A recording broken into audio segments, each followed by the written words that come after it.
Hi hello ನಮಸ್ಕಾರ welcome back to Sakshi kitchens and blogs. ಎಲ್ಲರೂ ಹೇಗಿದ್ದೀರಾ? ಎಲ್ಲರೂ ಚೆನ್ನಾಗಿದ್ದೀರಾ ಅಂತ ಅಂದ್ಕೊಂಡಿದ್ದೀನಿ. ನಾನು ಸಹ ತುಂಬಾ ಚೆನ್ನಾಗಿದ್ದೀನಿ. ಹಾಗೆ ಇವತ್ತಿನ ಬ್ಲಾಗಲ್ಲಿ ಹಬ್ಬದ ಪ್ರಿಪ್ರೇಷನ್ ಎಲ್ಲ ಯಾವ ಥರ ಮಾಡಿದ್ದೀನಿ, ಹಾಗೆ ಹಬ್ಬನ ನಾವು ಯಾವ ಥರ ಆಚರಿಸ್ತೀವಿ ಅಂತ ನಿಮ್ಮ ಜೊತೆಗೆ ಶೇರ್ ಮಾಡೋಣ ಅಂತ ಅಂದ್ಕೊಂಡಿದ್ದೀನಿ. ಹಾಗಾಗಿ ನೀವು ಸಹ ವಿಡಿಯೋನ ಕೊನೆವರೆಗೂ ನೋಡಿ. ಇನ್ ಕೇಸ್ ಈ ವಿಡಿಯೋ ನಿಮಗೇನಾದರೂ ಇಷ್ಟ ಆದರೆ ಪ್ಲೀಸ್ ಲೈಕ್ ಮಾಡಿ, ಶೇರ್ ಮಾಡಿ, ಕಾಮೆಂಟ್ ಮಾಡಿ. ಹಾಗೆ ಇನ್ನು ಯಾರು ನನ್ನ ಚಾನಲ್ನ ಸಬ್ಸ್ಕ್ರೈಬ್ ಮಾಡಿಲ್ಲ ಪ್ಲೀಸ್ ಸಬ್ಸ್ಕ್ರೈಬ್ ಮಾಡ್ಕೊಂಡು ನೋಡಿ. ನಿಮ್ಮದೊಂದು ಸಬ್ಸ್ಕ್ರೈಬು ನನಗೆ ತುಂಬಾ ಇಂಪಾರ್ಟೆಂಟ್ ಆಗುತ್ತೆ.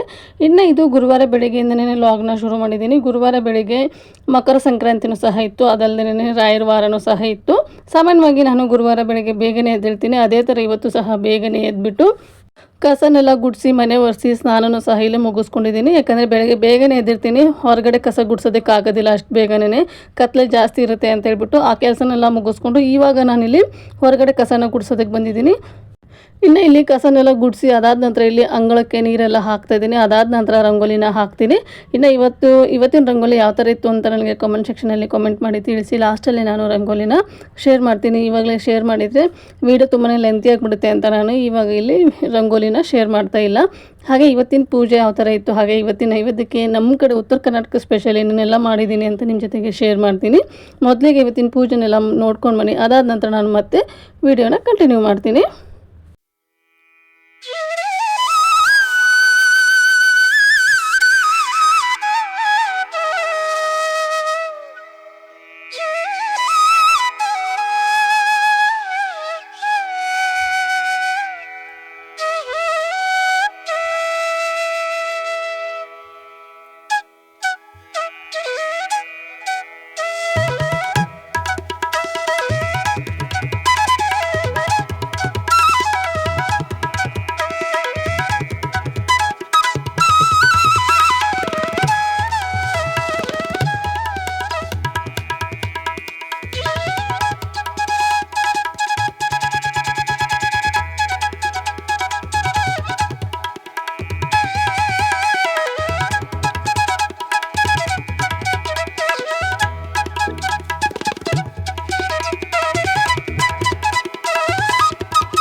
ಇನ್ನು ಇವತ್ತಿನ ಪೂಜೆ ಯಾವ ಥರ ಇತ್ತು ಅಂತ ನನಗೆ ಕಾಮೆಂಟ್ ಸೆಕ್ಷನಲ್ಲಿ ಕಾಮೆಂಟ್ ಮಾಡಿ ತಿಳಿಸಿ. ಪೂಜೆ ಆದಮೇಲೆ ಮನೆ ಒಂಥರ ಪೀಸ್ಫುಲ್ಲಾಗಿರುತ್ತೆ, ಒಂಥರ ಏನೋ ಪಾಸಿಟಿವ್ ವೈಬ್ಸ್ ಬರ್ತಾ ಇರುತ್ತೆ ಮನೆ ತುಂಬ ಎಲ್ಲ. ಹಾಗಾಗಿ ನಾನು ಪ್ರತಿ ಗುರುವಾರ ಹಾಗೆ ಶುಕ್ರವಾರ ಈ ಥರ ಸಾಂಬ್ರಾಣಿ ಹೊಗೆನ ಹಾಕಿರ್ತೀನಿ. ಮನೆಯೆಲ್ಲ ಒಂಥರ ಏನೋ ಅದ್ರದ್ದು ಸ್ಮೆಲ್ಲು ಸಹ ತುಂಬಾ ಚೆನ್ನಾಗಿ ಬರ್ತಾ ಇರುತ್ತೆ. ಹಾಗಾಗಿ ಇನ್ನು ಪೂಜೆ ಆದ ನಂತರ ದೇವ್ರ ಮನೆ ನೋಡೋದಕ್ಕೂ ಸಹ ತುಂಬಾ ಚೆನ್ನಾಗಿ ಕಾಣ್ತಿರುತ್ತೆ ಅಲ್ವಾ. ನೋಡ್ತಾ ಇರ್ಬೋದು ನೀವು ದೇವ್ರ ಮನೆ ಯಾವ ಥರ ಕಾಣ್ತಾ ಇದೆ ಅಂತ ಹೇಳ್ಬಿಟ್ಟು. ಹಾಗೆ ಇಲ್ಲಿ ಪೂಜೆನೆಲ್ಲ ಮುಗಿಸ್ಕೊಂಡಿದ್ದಾಯಿತು. ಹಾಗೆ ಇವತ್ತಿನ ರಂಗೋಲಿ ಯಾವ ಥರ ಇದೆ ಅಂತ ನನಗೆ ತಿಳಿಸಿ. ಕಲರ್ ರಂಗೋಲಿ ಹಾಕೋಣ ಅಂತ ಅಂದ್ಕೊಂಡೆ, ಆದರೆ ಟೈಮು ಕಡಿಮೆ ಇರೋದ್ರಿಂದ ಕಲರ್ ರಂಗೋಲಿ ಎಲ್ಲ ಹಾಕೋದಕ್ಕೇನು ಹೋಗಲಿಲ್ಲ. ನಿನ್ನೆನೇ ಅಂದ್ಕೊಂಡೆ ನಾನು ಕಲರ್ ರಂಗೋಲಿ ಹಾಕೋಣ, ನಾಳೆ ಬೆಳಗ್ಗೆ ತುಂಬ ಚೆನ್ನಾಗಿ ಕಾಣಿಸುತ್ತೆ ಮನೆ ಮುಂದೆ ಅಂತ ಹೇಳ್ಬಿಟ್ಟು. ಇನ್ನು ಟೈಮು ಸಹ ಇರಲಿಲ್ಲ. ಹಾಗೆ ನನಗೆ ಬ್ರಾಹ್ಮಿ ಮುಹೂರ್ತದಲ್ಲಿ ಪೂಜೆ ಮಾಡಬೇಕು ಅಂತ ಇತ್ತಲ್ವ, ಹಾಗಾಗಿ ಕಲರ್ ರಂಗೋಲಿಯನ್ನು ಹಾಕೋದಕ್ಕೇನು ಇಲ್ಲಿ ಹೋಗಲಿಲ್ಲ ನಾನು. ಇನ್ನು ಇಲ್ಲಿ ಪೂಜೆನೆಲ್ಲ ಮುಗಿಸ್ಕೊಂಡಾದ್ಮೇಲೆ ನಮ್ಮ ಉತ್ತರ ಕರ್ನಾಟಕದ ಕಡೆ ನಾವು ಸಂಕ್ರಾಂತಿ ಹಬ್ಬ ಯಾವ ಥರ ಆಚರಿಸ್ತೀವಿ ಅಂದರೆ, ಮನೆಯಲ್ಲಿ ವಿಧವಾಗಿರುವಂತಹ ಅಡುಗೆಗಳನ್ನೆಲ್ಲ ಮಾಡ್ಕೊಂಡ್ಬಿಟ್ಟು ಹೊಳೆಗೆ ಹೋಗ್ತೀವಿ. ಹೊಳೆಗೆ ಹೋಗ್ಬಿಟ್ಟು ಅಲ್ಲಿ ಗಂಗೆ ಪೂಜೆ ಮಾಡಿಬಿಟ್ಟು ಅಲ್ಲೇ ಸ್ನಾನ ಮಾಡಿಕೊಂಡು, ಅದಾದ ನಂತರ ಗಂಗೆ ಪೂಜೆ ಎಲ್ಲ ಮಾಡಿಬಿಟ್ಟು ಮನೇಲಿ ಏನು ವೆರೈಟಿ ಎಲ್ಲ ಮಾಡ್ಕೊಂಡು ಹೋಗಿರ್ತೀವಿ ನೋಡಿ ಅಡುಗೆಗಳನ್ನ, ಅದನ್ನು ನದಿ ದಂಡೆಯಲ್ಲಿ ಕೂತ್ಕೊಂಡು ಊಟ ಮಾಡಿಕೊಂಡು ಆರಾಮಾಗಿ ಒಂದಷ್ಟು ಗೇಮ್ಗಳನ್ನೆಲ್ಲ ಆಡ್ಬಿಟ್ಟು ನಾವು ಮನೆಗೆ ಬರ್ತೀವಿ. ನಮ್ಮ ಕಡೆ ಎಲ್ಲ ನಾವು ಮಾಡೋದು ಇದೇ ಥರನೇ. ಹಳ್ಳಿಗಳಲ್ಲೆಲ್ಲ ಏನು ಮಾಡ್ತಾರೆ ಅಂದರೆ, ಗದ್ದೆ ಇರುತ್ತಲ್ವ, ಗದ್ದೆಗೆ ಹೋಗ್ಬಿಟ್ಟು ಸಂಕ್ರಾಂತಿನ ಹಬ್ಬ ಆಚರಿಸ್ತಾರೆ. ಆದರೆ ನಾವು ಆಚರಿಸೋದಕ್ಕೂ ಇಲ್ಲಿ ಬೆಂಗಳೂರಲ್ಲಿ ಆಚರಿಸೋದಕ್ಕೂ ತುಂಬಾ ವ್ಯತ್ಯಾಸ ಇದೆ. ಬೆಂಗಳೂರಲ್ಲಿ ಏನಂದರೆ ಎಳ್ಬೀರು ಮಾಡ್ತಾರೆ. ಹಾಗೆ ಸಂಕ್ರಾಂತಿ ಹಬ್ಬದ ದಿನ ಕಡಲೆಕಾಯಿ ಬೇಯಿಸೋದು, ಹಾಗೆ ಅವರೆಕಾಯಿ ಗೆಣಸು ಅದೆಲ್ಲ ಬೇಯಿಸ್ಬಿಟ್ಟು ಕಬ್ಬನ್ನ ತೊಗೊಂಡು ಬಂದು ನೈವೇದ್ಯ ಮಾಡ್ತಾರೆ. ಹಾಗೆ ಬೇಕಾದರೆ ಸಿಹಿ ಪೊಂಗಲ್ ಹಾಗೆ ಖಾರ ಪೊಂಗಲ್ನ ಮಾಡಿಬಿಟ್ಟು ನೈವೇದ್ಯ ಮಾಡ್ತಾರೆ. ನಮ್ಮ ಕಡೆ ಈ ಥರ ಯಾವುದೂ ಮಾಡೋದಿಲ್ಲ. ಅದೇ ನಾನು ಆವಾಗಲೇ ಹೇಳಿರೋ ಹಾಗೇನೆ ಖಡಕ್ ರೊಟ್ಟಿನ ಮಾಡಿಕೊಂಡು ಅದ್ರ ಜೊತೆಗೆ 1-2-3 ಥರದ ಪಲ್ಯ ಮಾಡಿಕೊಂಡು ಚಟ್ನಿಗಳನ್ನೆಲ್ಲ ಮಾಡಿಕೊಂಡು ಒಂಥರ ಒನ್ ಡೇ ಪಿಕ್ನಿಕ್ ಥರ ಹೋಗ್ಬಿಟ್ಟು ಸಂಕ್ರಾಂತಿ ಹಬ್ಬನ ನಾವು ಆಚರಿಸ್ತೀವಿ. ಹಾಗಾಗಿ ನನಗೆ ನಮ್ಮ ಸಂಕ್ರಾಂತಿಗೂ ಇಲ್ಲಿರೋ ಸಂಕ್ರಾಂತಿಗೂ ತುಂಬಾ ವ್ಯತ್ಯಾಸ ಅಂತಲೇ ಹೇಳ್ಬೋದು. ಇನ್ನು ನಾನು ಸಹ ಈ ಥರ ಇಲ್ಲಿ ಬೆಂಗಳೂರಿಗೆ ಬಂದ ಮೇಲೆ ನಾನು ಇಲ್ಲಿ ಯಾವ ಥರ ಆಚರಿಸ್ತಾರೆ ಅದನ್ನು ಸಹ ಮಾಡ್ತೀನಿ. ಹಾಗೆ ನಮ್ಮ ಕಡೆ ಯಾವ ಥರ ಆಚರಿಸ್ತಾರೆ ನೋಡಿ ಅದನ್ನು ಸಹ ಮಾಡ್ತೀನಿ ನಾನು ಇಲ್ಲಿ ಬೆಂಗಳೂರಿಗೆ ಬಂದಮೇಲೆ. ಹಾಗಾಗಿ ನಾನು ಸಹ ಎಳ್ಬೀರೆಲ್ಲ ಮಾಡಿದ್ದೆ. ಹಾಗೆ ಕಡಲೆಕಾಯಿ ಅವರೆಕಾಯಿ ಗೆಣಸು ಅದೆಲ್ಲ ತೊಗೊಂಡು ಬಂದಿದ್ದೆ. ಅದನ್ನೆಲ್ಲ ಇಲ್ಲಿ ಕುದಿಸ್ಬಿಟ್ಟು ನೈವೇದ್ಯನೂ ಸಹ ಮಾಡಿದ್ದೀನಿ. ಇನ್ನು ಪೊಂಗಲ್ನ ಮಾಡೋಣ ಅಂತ ಅಂದ್ಕೊಂಡೆ. ಪೊಂಗಲ್ಲು ಬೆಳಗ್ಗೆನೇ ಯಾರು ಅಷ್ಟಾಗಿ ಇಷ್ಟಪಟ್ಟು ತಿನ್ನೋದಿಲ್ಲ ನಮ್ಮ ಮನೆಯಲ್ಲಿ. ಹಾಗಾಗಿ ನಮ್ಮ ಕಡೆ ಅಡುಗೆನ ಮಾಡಬೇಕು ಅಂತ ಮೊದಲೇ ಪ್ರಿಪೇರ್ ಆಗಿದ್ದೆ ನೋಡಿ. ನಮ್ಮ ಕಡೆ ಅಡುಗೆನ ಮಾಡಿಬಿಡೋಣ, ಹೇಗಿದ್ರು ನೈವೇದ್ಯಕ್ಕೆ ಎಳ್ಬೀರು ಅದೆಲ್ಲ ಇಟ್ಟಿದ್ದೀನಲ್ವ, ಹಾಗೆ ನಮ್ಮ ಕಡೆ ಅಡುಗೆನೂ ಸಹ ನೈವೇದ್ಯ ಮಾಡಬೇಕಾಗುತ್ತೆ. ಹಾಗಾಗಿ ಅದನ್ನೇ ಮಾಡ್ಕೊಂಬಿಡೋಣ, ಸುಮ್ಮನೆ ಎಲ್ಲ ಜಾಸ್ತಿ ಮಾಡ್ಕೊಂಬಿಟ್ಟು ಫುಡ್ನ ಏನಕ್ಕೆ ವೇಸ್ಟ್ ಮಾಡೋದು ಅಂತ ಹೇಳ್ಬಿಟ್ಟು ನಾನು ಇಲ್ಲಿ ಇವತ್ತು ಸಿಹಿ ಪೊಂಗಲ್ ಹಾಗೆ ಖಾರ ಪೊಂಗಲ್ಲೇನೂ ಮಾಡೋದಕ್ಕೇನು ಹೋಗಲಿಲ್ಲ. ಮೊನ್ನೆನೇ ನಾನು ಮಾದಲಿನ ಮಾಡಿಟ್ಟಿದ್ದೆ ನೋಡಿ ಸ್ವೀಟಲ್ಲಿ, ಅದಾದರೆ ಸಾಕಾಗುತ್ತೆ ನಮಗೆ.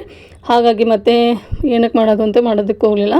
ಇನ್ನು ನಾನಿಲ್ಲಿ ನಮ್ಮ ಕಡೆ ಫೇಮಸ್ಸು ಜುಣ್ಕದ ವಡೆ ನೋಡಿ. ಈ ಥರ ಸ್ಪೆಷಲ್ ವೆಕೇಷನಲ್ಲೆಲ್ಲ ಈ ಥರ ಜುಣ್ಕದ ವಡೆನ ಮಾಡ್ತಾರೆ. ಹಾಗಾಗಿ ನಾನು ಇಲ್ಲಿ ಜುಣ್ಕದ ವಡೆಗೆ ರೆಡಿ ಮಾಡ್ಕೊತಾ ಇದ್ದೀನಿ. ಇದರಲ್ಲಿ ನಿಮಗೆ ನಾನು ಮಾಡಿರುವಂತಹ ರೆಸಿಪಿಗಳಲ್ಲಿ ಯಾವುದಾದ್ರೂ ರೆಸಿಪಿ ಏನಾದರೂ ಬೇಕಾದರೆ ನನಗೆ ಕಾಮೆಂಟ್ ಸೆಕ್ಷನಲ್ಲಿ ಕಾಮೆಂಟ್ ಮಾಡಿ ತಿಳಿಸಿ. ಯಾಕಂದರೆ ನಾನು ಇವತ್ತಿನ ವಿಡಿಯೋದಲ್ಲಿ ಯಾವುದೇ ರೆಸಿಪಿನ ಶೇರ್ ಮಾಡ್ತಾಯಿಲ್ಲ. ನಾನು ಏನೆಲ್ಲ ಅಡುಗೆ ಮಾಡಿದ್ದೀನಿ ಹಾಗೆ ನಮ್ಮನೇಲಿ ಯಾವ ಥರ ಸಂಕ್ರಾಂತಿ ಹಬ್ಬನ ನಾವು ಆಚರಣೆ ಮಾಡ್ತೀವಿ ಅನ್ನೋದನ್ನು ನಿಮ್ಮ ಜೊತೆಗೆ ಶೇರ್ ಮಾಡ್ತಿದ್ದೀನಿ ಅಷ್ಟೇ. ಏನಾದರೂ ರೆಸಿಪಿನ ನಾನು ಶೂಟ್ ಮಾಡಿ ಹಾಕಬೇಕು ಅಂದರೆ ವಿಡಿಯೋ ತುಂಬಾ ಲೆಂತಿ ಆಗಿಬಿಡುತ್ತೆ. ಹಾಗಾಗಿ ನಾನು ಮಾಡಿರುವಂತಹ ಇವತ್ತು ರೆಸಿಪಿಗಳಲ್ಲಿ ನಿಮ್ಗೆ ಯಾವುದಾದ್ರೂ ರೆಸಿಪಿ ಇಷ್ಟ ಆಗಿ ನಮಗೆ ಇದನ್ನು ತೋರಿಸಿ ಅಂತ ನನಗೆ ಕಾಮೆಂಟ್ ಸೆಕ್ಷನಲ್ಲಿ ಕಾಮೆಂಟ್ ಮಾಡಿ ತಿಳಿಸಿದರೆ ನಾನು ಆ ರೆಸಿಪಿನ ಮುಂದೆ ಬರುವಂತಹ ವಿಡಿಯೋದಲ್ಲಿ ಶೂಟ್ ಮಾಡಿ ನಿಮಗೆ ತೋರಿಸ್ತೀನಿ. ಇನ್ನು ಇಲ್ಲಿ ಜುಣ್ಕದ ವಡೆಗೂ ಸಹ ಎಲ್ಲ ರೆಡಿ ಮಾಡ್ಕೊಂಡಿದ್ದಾಯಿತು. ಹಾಗೆ ಅದನ್ನು ಒಗ್ಗರಣೆನೂ ಸಹ ಮಾಡ್ಕೊಂಡಾಯಿತು. ಇನ್ನು ಈ ಜುಣ್ಕದ ವಡೆ ಮಾತ್ರ ಏನು ಸಖತ್ತಾಗಿರುತ್ತೆ ಅಂದರೆ, ನಾನಿವತ್ತು ಸ್ವಲ್ಪನೇ ಮಾಡಿದ್ದೆ. ಹಾಗೆ ಅದಕ್ಕೆ ಮೇಲ್ಗಡೆ ಒಂದು ಸ್ವಲ್ಪ ಒಣ ಕೊಬ್ಬರಿ ಕೊತ್ತಂಬರಿ ಅದೆಲ್ಲ ಹಾಕಿರ್ತೀನಿ ನೋಡಿ. ನೋಡೋದಕ್ಕೂ ಸಹ ತುಂಬಾ ಚೆನ್ನಾಗಿರುತ್ತೆ. ಹಾಗೆ ಟೇಸ್ಟ್ ವೈಸು ಸಹ ತುಂಬಾ ಚೆನ್ನಾಗಿರುತ್ತೆ. ಮಾಡಿದೊಂದು 2 ಅವರಲ್ಲೇ ಜುಣ್ಕದ ವಡೆ ಖಾಲಿ ಆಯಿತು ಅಂತಲೇ ಹೇಳ್ಬೋದು.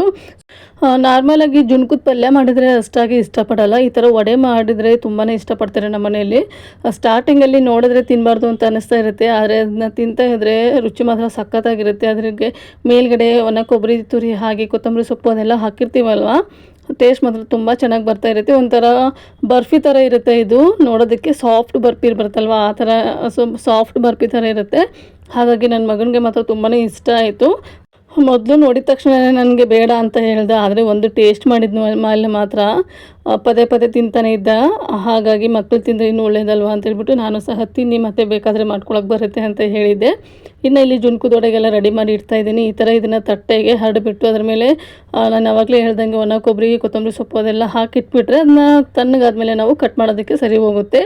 ಇನ್ನು ಹಾಗೆ ಇಲ್ಲಿ ಕಾಳು ಪಲ್ಯನ ಮಾಡ್ತಾಯಿದ್ದೀನಿ. ನಾನಿಲ್ಲಿ ಮಡಿಕೆ ಕಾಳು, ಹೆಸರು ಕಾಳು, ಹುರುಳಿ ಕಾಳನ್ನ ಒಂದೇ ಸರಿ ನೆನೆಸಿಟ್ಟಿದ್ದೆ. ಅದನ್ನು ಒಂದೆರಡು ದಿನ ಈ ಥರ ಸುಮ್ಮನೆ ಮೊಳಕೆ ಬರೋದಕ್ಕೆ ಬಿಟ್ಟಿದ್ದೆ. ಎಷ್ಟು ಚೆನ್ನಾಗಿ ಮೊಳಕೆ ಬಂದಿತ್ತು ಅಂದರೆ, ನಾನು ಯಾವುದೇ ಬಟ್ಟೆಯಲ್ಲಿ ಕಟ್ಬಿಟ್ಟು ಏನೂ ಮೊಳಕೆ ಬೆಳೆಸಿಲ್ಲ. ಈ ಥರ ಜಾಲರಿದೊಂದು ಬುಟ್ಟಿ ಬರುತ್ತಲ್ವ, ಅದಕ್ಕೇ ಹಾಕಿಬಿಟ್ಟು ಮೇಲ್ಗಡೆ ಒಂದು ಸ್ವಲ್ಪ ಕ್ಲೋಸ್ ಮಾಡಿ ಇಟ್ಟಿದ್ದೆ, ಗಾಳಿ ಆಡದೇ ಇರೋ ಥರ.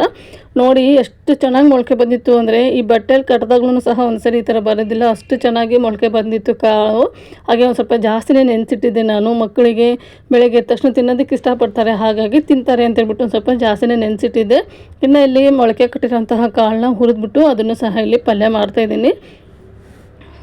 ಒಟ್ಟಿನಲ್ಲಿ ಇವತ್ತಿನ ಅಡುಗೆ ಮಾತ್ರ ತುಂಬಾ ಟೇಸ್ಟಿಯಾಗಿತ್ತು. ಹಾಗೆ ಇವತ್ತಿನ ಒಂಥರ ಸಂಕ್ರಾಂತಿ ಹಬ್ಬ ತುಂಬಾ ಚೆನ್ನಾಗಿ ಆಚರಣೆ ಮಾಡಿದ್ವಿ. ಎಲ್ಲೂ ಹೊರಗಡೆ ಹೋಗಿ ಊಟ ಮಾಡಲಿಲ್ಲ ಅಂದ್ರೂ ಮನೇಲಿ ನಾನು ನನ್ನ ಮಕ್ಕಳು ಒಟ್ಟಿಗೆ ಕೂತ್ಕೊಂಡು ಊಟ ಮಾಡಿದ್ವಿ. ತುಂಬಾ ಖುಷಿ ಆಯಿತು. ನನ್ನ ಹಸ್ಬೆಂಡ್ಗೂ ಸಹ ರಜೆ ಇರಲಿಲ್ಲ. ಅವರಿಗೆ ಮಾಡಿರುವಂತಹ ಅಡುಗೆಗಳನ್ನೆಲ್ಲ ಬಾಕ್ಸಿಗೆ ಹಾಕಿ ಕೊಟ್ಟು ಕಳಿಸಿದ್ದೆ. ಅವರು ಸಹ ಕೆಲಸಕ್ಕೆ ಹೋದಾಗ ಅವರು ಸಹ ತುಂಬಾ ಚೆನ್ನಾಗಿದೆ ಅಂತ ಹೇಳಿ ಫೋನ್ ಮಾಡಿದ್ರು ನನಗೆ ತಿಂದ್ಬಿಟ್ಟು. ಯಾರಿಗೆ ತಾನೇ ಖುಷಿ ಆಗಲ್ಲ ಹೇಳಿ, ಮಾಡಿರೋವಂಥ ಅಡುಗೆ ಎಲ್ಲ ಪೂರ್ತಿಯಾಗಿ ಖಾಲಿಯಾಗಿ ಹಾಗೆ ತಿಂದಿರೋರು ತುಂಬ ಚೆನ್ನಾಗಿದೆ ಅಂತ ಹೇಳಿದಾಗ ಎಲ್ರಿಗೂ ಸಹ ಖುಷಿ ಆಗುತ್ತೆ ಅಲ್ವಾ. ಅದೇ ಥರ ನನಗೂ ಸಹ ನಮ್ಮ ಹಸ್ಬೆಂಡು ಫೋನ್ ಮಾಡಿ ಹೇಳಿದಾಗ ತುಂಬಾ ಖುಷಿ ಆಯಿತು. ಒಟ್ಟಿನಲ್ಲಿ ಮಾಡಿರೋಂತಹ ಅಡುಗೆನ ಇಷ್ಟಪಟ್ಟು ಖುಷಿಯಿಂದ ಹೊಟ್ಟೆ ತುಂಬ ಊಟ ಮಾಡ್ತಾರೆ ನೋಡಿ, ಅದಕ್ಕಿಂತ ಖುಷಿ ಏನು ಬೇಕು ಅಲ್ವಾ. ಹಾಗೆ ಅದಲ್ಲದೆ ನನ್ನ ಹಸ್ಬೆಂಡು ಊಟ ಆದ ತಕ್ಷಣವೇ ಫೋನ್ ಮಾಡಿದರು, ಏನು ಇವತ್ತು ಇಷ್ಟೆಲ್ಲ ವೆರೈಟಿ ಮಾಡಿಬಿಟ್ಟಿದೆಯಲ್ಲ ಅಂತ ಹೇಳ್ಬಿಟ್ಟು. ಸಂಕ್ರಾಂತಿ ಅಲ್ವಾ ಅದಕ್ಕೆ ಮಾಡಿದ್ದೀನಿ ಅಂತ ಹೇಳಿದೆ. ಇನ್ನು ಇಲ್ಲಿ ಕಾಳು ಪಲ್ಯನೂ ಸಹ ಒಗ್ಗರಣೆ ಹಾಕಿ ಅದನ್ನು ಸಹ ಒಂದು ಸೈಡು ಕುದಿಯೋಕೆ ಇಟ್ಬಿಡ್ತೀನಿ. ಅದಾದ ನಂತರ ಇವತ್ತು ಹೆಣ್ಗಾಯಿ ಪಲ್ಯನೂ ಸಹ ಮಾಡ್ತಾಯಿದ್ದೆ. ನಾನಿಲ್ಲಿ ಎಲ್ಲ ಅಡುಗೆನೂ 2 ಹೊತ್ತಿಗೆ ಎಷ್ಟು ಬೇಕೋ ಅಷ್ಟು ಮಾತ್ರ ಮಾಡಿದ್ದೀನಿ. ನೀವು ನೋಡ್ತಾ ಇರ್ಬೋದು, ಪಾತ್ರೆಗಳು ಸಹ ಚಿಕ್ಕ ಚಿಕ್ಕದಾಗಿಯೇ ತೊಗೊಂಡಿದ್ದೀನಿ ನಾನು ಆವಾಗಲೇ ಹೇಳಿರೋ ಹಾಗೆಯೇ ಸುಮ್ಮನೆ ಎಲ್ಲ ಅಡುಗೆನೂ ಮಾಡಿಬಿಟ್ಟು ಕೆಡಿಸೋದು. ನಮ್ಗೆ ಎಷ್ಟು ಬೇಕೋ ಅಷ್ಟೇ ನಾವಿಲ್ಲಿ ಮಾಡ್ಕೋಬೇಕಾಗುತ್ತೆ. ಹಾಗಾಗಿ ಅದಲ್ಲದೆ ನಾನು ಸಹ ಇವತ್ತು ಉಪವಾಸ ಇರೋದ್ರಿಂದ ಒಂದೇ ಹೊತ್ತು ಊಟ ಮಾಡೋದಕ್ಕಾಗೋದು. ಸುಮ್ಮನೆ ಜಾಸ್ತಿ ಮಾಡಿಬಿಟ್ಟು ವೇಸ್ಟ್ ಮಾಡೋದಕ್ಕಿಂತ ಎಷ್ಟು ಬೇಕೋ ಅಷ್ಟು ಮಾಡಿಕೊಂಡು ತಿನ್ನೋದು ವಾಸಿ ಅಂತ ಹೇಳ್ಬಿಟ್ಟು ನಾನು ಸಹ ಇಲ್ಲಿ ಕಡಿಮೆನೇ ಮಾಡ್ತಾಯಿದ್ದೀನಿ. ಹಾಗೆ ಇನ್ನು ಊರಿಂದ ಬದನೆಕಾಯಿ ಕಳಿಸಿದ್ದು ನಮ್ಮಪ್ಪ. ನಮ್ಮ ಕಡೆ ಮುಳ್ಳು ಬದನೆಕಾಯಿ ತುಂಬಾ ಚೆನ್ನಾಗಿ ಸಿಗ್ತವೆ. ಸಂಕ್ರಾಂತಿ ಹಬ್ಬಕ್ಕೆ ಅಂತಲೇ ನಾನು ನಮ್ಮಣ್ಣ ಊರಿಗೆ ಹೋಗಿದ್ದ, ಅವನ ಕಡೆಯಿಂದ ತೊಗೊಂಬರ್ಸಿದ್ದೆ. ಆ ಬದನೆಕಾಯಿಂದ ಇವತ್ತು ಹೆಣ್ಗಾಯಿ ಪಲ್ಯ ಮಾಡ್ತಾಯಿದ್ದೀನಿ. ಇಲ್ಲಿರೋಂತಹ ಬದನೆಕಾಯಿಗೂ ಹಾಗೆ ಊರಲ್ಲಿ ಸಿಗುವಂತಹ ಬದನೆಕಾಯಿಗೂ ತುಂಬಾ ವ್ಯತ್ಯಾಸ ಇದೆ. ಹಾಗೆ ಇಲ್ಲಿರುವಂತಹ ಬದನೆಕಾಯಿಗೆ ಮುಳ್ಳೆಲ್ಲ ಏನೂ ಇರೋದೇ ಇಲ್ಲ. ನಮ್ಮ ಕಡೆ ಸಿಗುವಂತಹ ಬದನೆಕಾಯಿ ತುಂಬಾ ಮುಳ್ಳಿರ್ತವೆ. ಹಾಗಾಗಿ ಇಲ್ಲಿ ಮುಳ್ಳೆಲ್ಲ ತೆಗೆದ್ಬಿಟ್ಟು ಅದನ್ನು ಸಹ ನೀಟಾಗಿ ಕಟ್ ಮಾಡಿಕೊಂಡು ನಾನು ಹೆಣ್ಗಾಯಿನ ಮಾಡ್ತಾಯಿದ್ದೀನಿ. ನೀವು ನೋಡ್ತಾ ಇರ್ಬೋದು, ಇಲ್ಲಿ 4 ಬದನೆಕಾಯಿನ ತೊಗೊಂಡು ಇವತ್ತು ಹೆಣ್ಗಾಯಿ ಮಾಡ್ತಾಯಿದ್ದೀನಿ. ಯಾಕಂದರೆ ನಾವಿರೋದು 4 ಜನ ಅಲ್ವಾ, ಒಬ್ರಿಗೆ ಒಂದಂತ ಹೇಳ್ಬಿಟ್ಟು ಇಲ್ಲಿ ನಾನು 4 ಮಾತ್ರ ತೊಗೊಂಡಿದ್ದೀನಿ. ಇನ್ನು ಇಲ್ಲಿ ಹೆಣ್ಗಾಯಿ ಪಲ್ಯಗೆ ನಾನು ನಿನ್ನೆನೇ ಶೇಂಗಾನ ಹುರಿದು ಪೌಡರ್ ಮಾಡಿ ಇಟ್ಕೊಂಡ್ಬಿಟ್ಟಿದ್ದೆ. ಹಾಗೆಯೇ ಹುಚ್ಚಳ ಪುಡಿನೂ ಸಹ ಪೌಡರ್ ಮಾಡಿ ಇಟ್ಕೊಂಡ್ಬಿಟ್ಟಿದ್ದೆ. ಇನ್ನು ಅದಕ್ಕೆ ರುಬ್ಬುವಂತಹ ಕೆಲಸ ಏನೂ ಜಾಸ್ತಿ ಇರಲಿಲ್ಲ. ಹಾಗಾಗಿ ಇದನ್ನು ಸಹ ಆವಾಗಲೇ ಒಗ್ಗರಣೆನ ಮಾಡ್ಕೊತಾ ಇದ್ದೀನಿ. ಇನ್ನು ಇಲ್ಲಿ ಮಸಾಲೆನೆಲ್ಲ ನೀಟಾಗಿ ಬದನೆಕಾಯಿಗೆ ತುಂಬಿಬಿಟ್ಟು ಒಗ್ಗರಣೆ ಹಾಕ್ಕೊಂಡು ನಮಗೆ ಗ್ರೇವಿ ಎಷ್ಟು ಬೇಕೋ ಅಷ್ಟು ನೋಡ್ಕೊಂಡು ಇಲ್ಲಿ ನೀರು ಹಾಕ್ಕೊಂಡ್ಬಿಟ್ರೆ ಹೆಣ್ಗಾಯಿ ಪಲ್ಯನೂ ಸಹ ರೆಡಿ ಆಗೋಗುತ್ತೆ. ಸಖತ್ ಟೇಸ್ಟಿಯಾಗಿರುತ್ತೆ. ಖಡಕ್ ಜೋಳದ ರೊಟ್ಟಿ ಅಥವಾ ಸಜ್ಜೆ ರೊಟ್ಟಿಗೆ ತುಂಬಾ ಚೆನ್ನಾಗಿರುತ್ತೆ. ಈ ಕಾಳು ಪಲ್ಯ ಆಯಿತು, ಹಾಗೆ ಹೆಣ್ಗಾಯಿ ಪಲ್ಯ ಆಯಿತು. ಹಾಗಾಗಿ ಇದೆರಡನ್ನೂ ಮಾಡಿದ್ದೀನಿ. ಹಾಗೆ ಇವತ್ತು ಪುಂಡಿ ಪಲ್ಯನೂ ಸಹ ಮಾಡಬೇಕಾಗಿತ್ತು, ಆದರೆ ನನಗೆ ಇಲ್ಲಿ ಪುಂಡಿ ಪಲ್ಯ ಸಿಗಲೇ ಇಲ್ಲ. ಹಾಗಾಗಿ ಪುಂಡಿ ಪಲ್ಯ ಏನು ಮಾಡೋದಕ್ಕೇನು ಹೋಗಲಿಲ್ಲ. ಇನ್ನು ಇಲ್ಲಿ ಪಲ್ಯ ಎಲ್ಲ ಒಗ್ಗರಣೆ ಹಾಕ್ಬಿಟ್ಟು ಅದನ್ನು ಸಹ ಒಂದು ಸೈಡು ಕುದಿಯೋದಕ್ಕೆ ಬಿಟ್ಬಿಡ್ತೀನಿ. ಇನ್ನು ಅದಾದ ನಂತರ ಇವತ್ತು ಮೊಸರು ಬುತ್ತಿ ಮಾಡೋಣ ಅಂತ ಅಂದ್ಕೊಂಡೆ. ಹಾಗಾಗಿ ಇಲ್ಲಿ ಮೊಸರು ಬುತ್ತಿಗೂ ಸಹ ರೆಡಿ ಮಾಡ್ಕೊತಿದ್ದೀನಿ. ನಮ್ಮ ಮನೆಯಲ್ಲಿ ಮೊಸರು ಬುತ್ತಿ ಇದ್ದರೆ ಮಾತ್ರ ಸಾಕು, ತುಂಬಾ ಇಷ್ಟಪಟ್ಟು ತಿಂತಾರೆ. ಇನ್ನು ಮಾಡ್ತಾನೇ ನನಗೊಂದು ಸ್ವಲ್ಪ ಕೊಡು, ನನಗೊಂದು ಸ್ವಲ್ಪ ಕೊಡು ಅಂತ ಕೇಳ್ತಾ ಇರ್ತಾರೆ. ಹಾಗಾಗಿ ಒಂದು ಸ್ವಲ್ಪ ಜಾಸ್ತಿನೇ ಮಾಡಿದ್ರಾಯಿತು ಅಂತ ಹೇಳಿ ಇಲ್ಲಿ ಮೊಸರು ಬುತ್ತಿನ ಸ್ವಲ್ಪ ಜಾಸ್ತಿನೇ ಮಾಡ್ತಾಯಿದ್ದೀನಿ. ಯಾಕಂದರೆ ನಮ್ಮ ಮನೇಲಿ ಎಲ್ರಿಗೂ ಸಹ ಇಷ್ಟ ಆಗುತ್ತೆ. ಹಾಗೆ ನಾನು ಇವತ್ತಿಲ್ಲಿ ಸೊಸೈಟಿ ಅಕ್ಕಿಯನ್ನು ಬಳಸ್ಕೊಂಡು ಮೊಸರು ಬುತ್ತಿ ಮಾಡ್ತಾ ಇರೋದ್ರಿಂದ ಬೇಗನೆ ಹಾಳಾಗೋದೇ ಇಲ್ಲ. ನೀವು ಇವತ್ತು ಮಾಡಿದ್ದು ನಾಳೆನೂ ಸಹ ತಿನ್ಬೋದು. ಹಾಗಾಗಿ ಒಂದು ಸ್ವಲ್ಪ ಜಾಸ್ತಿನೇ ಮಾಡಿದ್ರಾಯಿತು ಅಂತ ಇಲ್ಲಿ ಜಾಸ್ತಿನೇ ಮೊಸರು ಬುತ್ತಿನೂ ಸಹ ರೆಡಿ ಮಾಡಿ ಇಟ್ಕೊತಾ ಇದ್ದೀನಿ. ಇನ್ನು ಇವತ್ತಿನ ಅಡುಗೆ ಅಂತೂ ಈ ಥರ ಇತ್ತು. ನಮ್ಮ ಮನೆಯಲ್ಲಿ ಸಖತ್ತಾಗಿತ್ತು ಇವತ್ತಿನ ಅಡುಗೆ ಮಾತ್ರ. ಇನ್ನು 8:30 ಅನ್ನಷ್ಟರಲ್ಲಿ ಎಲ್ಲ ಅಡುಗೆನೂ ಸಹ ಮುಗಿಸ್ಕೊಂಡ್ಬಿಟ್ಟೆ.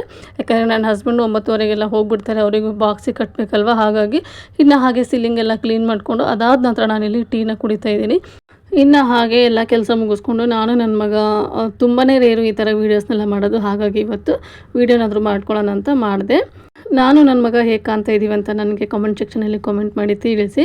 ಇನ್ನು ಹಾಗೆ ಮಧ್ಯಾಹ್ನದ ಊಟಕ್ಕೆ ಇಲ್ಲಿ ನಾನು ಸಹ ಊಟನ ಬಡಿಸ್ಕೊತಾ ಇದ್ದೀವಿ. ಇವತ್ತು ನಮ್ಮ ಮನೇಲಿ ಏನೆಲ್ಲ ಅಡುಗೆ ಇತ್ತು ಅಂತ ನಿಮಗೆ, ಹಾಗೆ ನೀವೆಲ್ಲ ಯಾವ ಥರ ಸಂಕ್ರಾಂತಿ ಹಬ್ಬನ ಸೆಲೆಬ್ರೇಷನ್ ಮಾಡ್ತೀರಾ ಅಂತ ನನಗೆ ಕಾಮೆಂಟ್ ಸೆಕ್ಷನಲ್ಲಿ ಕಾಮೆಂಟ್ ಮಾಡಿ ತಿಳಿಸಿ. ನಮ್ಮ ಮನೇಲಿ ನಾವು ಈ ಥರ ಸಂಕ್ರಾಂತಿ ಹಬ್ಬನ ಸೆಲೆಬ್ರೇಷನ್ ಮಾಡೋದು. ಒಂಥರ ಏನೋ ಹಬ್ಬ ಅಂದರೆ ಎಲ್ಲರೂ ಮನೇಲಿದ್ದಾಗ ತುಂಬಾ ಚೆನ್ನಾಗಿ ಅನ್ನಿಸ್ತಾ ಇರುತ್ತೆ. ಆದರೆ ಮಿಡ್ ವೀಕಲ್ಲಿ ಬಂದಿರೋದ್ರಿಂದ ಮನೆಯಲ್ಲಿ ನನ್ನ ಹಸ್ಬೆಂಡ್ ಇರಲಿಲ್ಲ, ನಾನು ನನ್ನ ಮಕ್ಕಳು ಕೂತ್ಕೊಂಡು ಆರಾಮಾಗಿ ಹಬ್ಬನ ಎಂಜಾಯ್ ಮಾಡಿದ್ವಿ. ಇನ್ನು ಇಲ್ಲಿ ಮಧ್ಯಾಹ್ನಕ್ಕೆ ಊಟಕ್ಕೆ ಮಾಡಿಸ್ಕೊತಾ ಇದ್ದೀವಿ. ಏನೆಲ್ಲ ರೆಸಿಪಿಗಳನ್ನ ಮಾಡಿದ್ದೀನಿ ಅಂತ ಇಲ್ಲಿ ತೋರಿಸ್ತಾ ಇದ್ದೀನಿ ನೋಡಿ. ಹಾಗೆ ಇವತ್ತಿನ ರೆಸಿಪಿಗಳು ಹಾಗೆ ಇವತ್ತಿನ ವ್ಲಾಗು ನಿಮಗೇನಾದರೂ ಇಷ್ಟ ಆದರೆ ಪ್ಲೀಸ್ ಲೈಕ್ ಮಾಡಿ, ಶೇರ್ ಮಾಡಿ, ಕಾಮೆಂಟ್ ಮಾಡಿ. ಇನ್ನೂ ಯಾರೆಲ್ಲ ನನ್ನ ಚಾನಲ್ನ ಸಬ್ಸ್ಕ್ರೈಬ್ ಮಾಡಿಲ್ಲ ಪ್ಲೀಸ್ ಸಬ್ಸ್ಕ್ರೈಬ್ ಮಾಡ್ಕೊಂಡು ನೋಡಿ. ನಿಮ್ಮದೊಂದು ಸಬ್ಸ್ಕ್ರೈಬು ನನಗೆ ತುಂಬಾ ಇಂಪಾರ್ಟೆಂಟ್ ಆಗುತ್ತೆ. ಹಾಗೆ ನೀವೆಲ್ಲ ಯಾವ ಥರ ಹಬ್ಬನ ಆಚರಿಸಿದ್ರೆ ಅಂತ ನನಗೆ ಕಮೆಂಟ್ ಸೆಕ್ಷನಲ್ಲಿ ಕಮೆಂಟ್ ಮಾಡಿ ತಿಳಿಸಿ. ಮತ್ತೆ ಸಿಗ್ತೀನಿ ಇನ್ನೊಂದು ವಿಡಿಯೋದಲ್ಲಿ. Thank you, bye.